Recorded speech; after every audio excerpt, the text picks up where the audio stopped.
Welcome back on our channel. और आज हम आए हैं क्वीन ऑफ द हिल्स कही जाने वाली हिल स्टेशन ऊटी में। अभी हम हैं ऊटी में।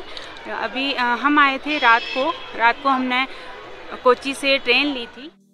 हमने एर्नाकुलम रेलवे स्टेशन से 10:30 बजे ट्रेन ली थी और उसने हमें कोयम्बटूर रेलवे स्टेशन पे 3:45 बजे के करीब पहुंचा दिया था। अगर आप कहीं और से भी आते हो तब भी आपको ट्रेन और फ्लाइट की फैसिलिटी जो है वो कोयम्बटूर तक ही मिलेगी। उसके बाद आपको या तो कैब बुक करनी पड़ेगी या आपको बस लेनी पड़ेगी।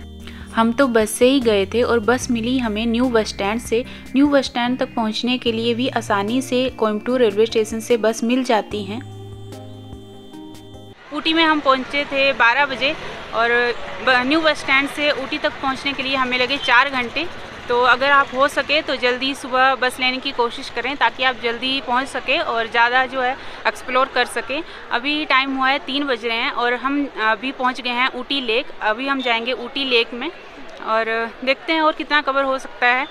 तो चलिए आपको लेके चलते हैं ऊटी लेक में। ये रहा वो टिकट काउंटर जहाँ से टिकट इशू होती है और लंबी लाइन में लगने के बाद जैसे ही हमें टिकट मिला हमने किया अंदर एंटर। और अंदर एंटर करते ही सेल्फी पॉइंट है जहाँ पे आई लव ऊटी करके बनाया गया है। बहुत ही सुंदर बनाया है और आपको यहाँ पे अलग अलग तरह की बोटिंग जो है वो चॉइसेस मिल जाएंगी। यहाँ पे paddle boating, row boat and motor boat है। हमने चूज़ किया पैडल बोट। फिर हम बढ़े अपनी बोट की तरफ। गाइस यहाँ पे बहुत सारी मूवीज़ की शूटिंग होती है और उनमें से एक बहुत ही फेमस मूवी मैंने प्यार किया का एक बहुत ही फेमस सॉन्ग है। तो मुझे कमेंट करके आप बताना कि वो कौन सा सॉन्ग है जिसकी शूटिंग यहाँ पे हुई है। अगर आप ऊटी आते हो तो बोटिंग ज़रूर करना क्योंकि बहुत ही अमेजिंग एक्सपीरियंस है ये। हमने बहुत ज़्यादा एंजॉय किया। खूबसूरत पहाड़ों के बीच में जब हम बोटिंग करते हैं तो एक अलग ही एहसास होता है और बहुत ही खूबसूरत नज़ारा है यहाँ का। सामने देखिए कितने सुंदर सुंदर पहाड़ हैं, नीला आसमान और चारों तरफ आपके बोट ही बोट हैं।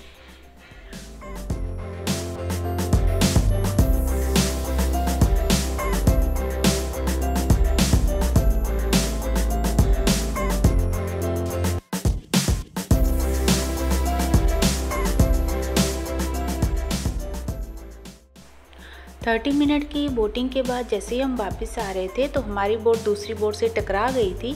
सो आप भी ध्यान रखें कि कोई एक्सीडेंट ना हो और अपनी बोट को केयरफुली जो है वो पैडल करें।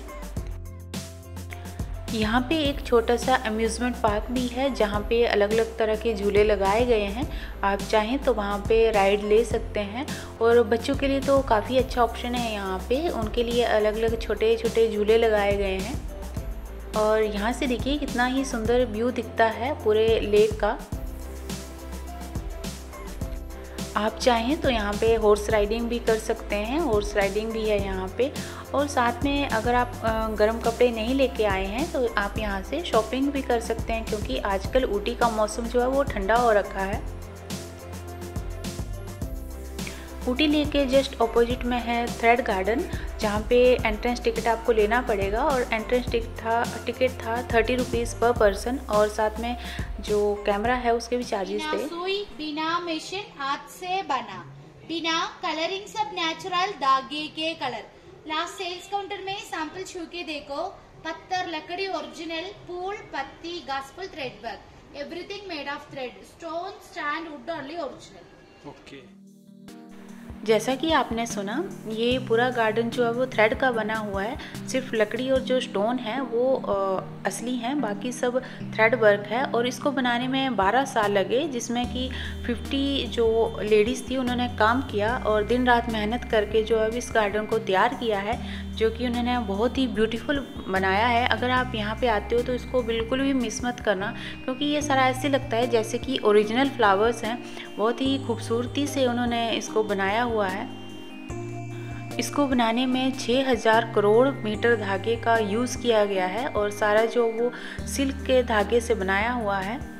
यहाँ पे लास्ट के काउंटर में सैंपल भी रखे हुए थे जहाँ पे हमने देखा कि किस तरह से उन्होंने फ्लावर्स को डिज़ाइन किया है और किस तरह से बनाया गया है। और हाँ, सेल करने के लिए भी फ्लावर्स रखे हुए थे उन्होंने। आप चाहो तो यहाँ से ख़रीद भी सकते हो। ये रहे वो सैंपल। थ्रेड गार्डन और ऊटी लेक देखने के बाद हम बढ़े अपनी अगली मंजिल की तरफ, और हमारी अगली मंजिल थी रोज़ गार्डन।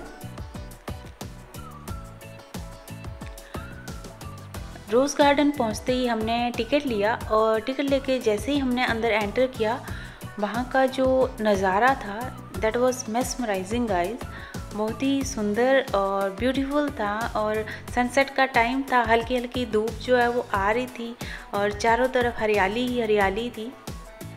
रोज़ गार्डन में आपको 20,000 से भी ज़्यादा रोज़ेज़ की वैरायटी देखने को मिलेगी, और बट जब हम गए तो वहाँ पे बहुत कम रोज़ेज़ जो हैं वो खिले हुए थे, क्योंकि रोज़ेज़ खिलने का टाइम होता है मार्च टू जून।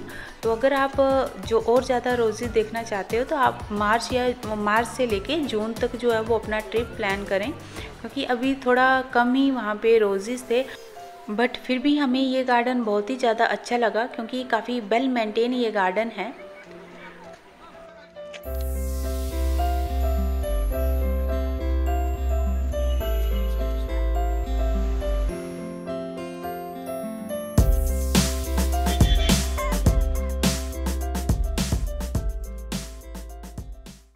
ये गार्डन थोड़ा हाइट पे है, तो आपको यहाँ से पूरे ऊटी टाउन का व्यू भी देखने को मिलेगा। सारा शहर यहाँ से दिखेगा आपको।